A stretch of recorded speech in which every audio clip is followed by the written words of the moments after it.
This is Boston Common around 1840. Boston Common is a central public park in Boston, Massachusetts. It dates back to 1634 and is the oldest city park in the US. This is a statue of George Washington, who was the commander-in-chief of the Continental Army in the War of Independence against Britain from 1775 to 1783. He was originally a politician, but later became involved in the conflict after appearing before the Congress in military uniform, saying that he was ready for war.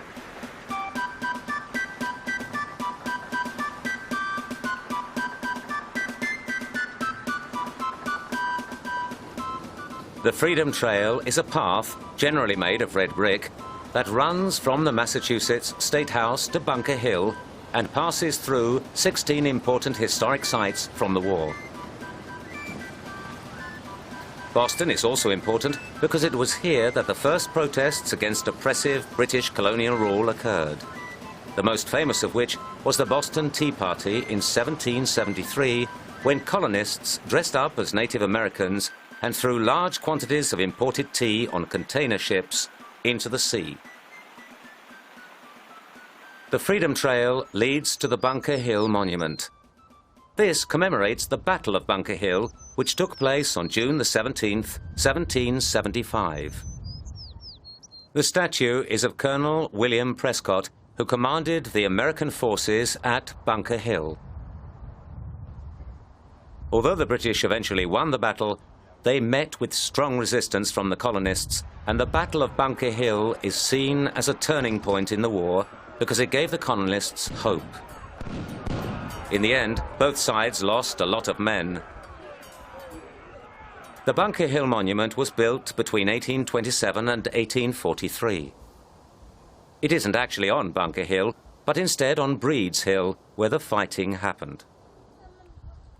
Another important event in the American Revolution is the Declaration of Independence by the Continental Congress on July the 4th, 1776, which announced that the 13 American colonies regarded themselves as independent states and no more a part of the British Empire.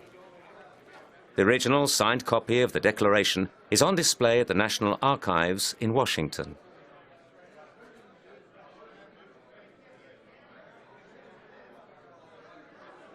The war finished in 1783, and the Paris Peace Treaty was signed at Versailles. It was a 10-point declaration that guaranteed US independence. One of the American representatives, Benjamin Franklin, was strongly in favor of Britain giving Canada to America because he believed that having a British territory close to America would cause conflict in the future, but Britain refused. One of the 10 points actually included giving Great Britain and the United States permanent access to the Mississippi River. The American Constitution was signed on September the 17th, 1787. It gave more powers to the Congress because the new Union was becoming more difficult to govern. It had to be agreed by 9 of the 13 states. Some, such as Massachusetts, were against it at first, but then eventually signed.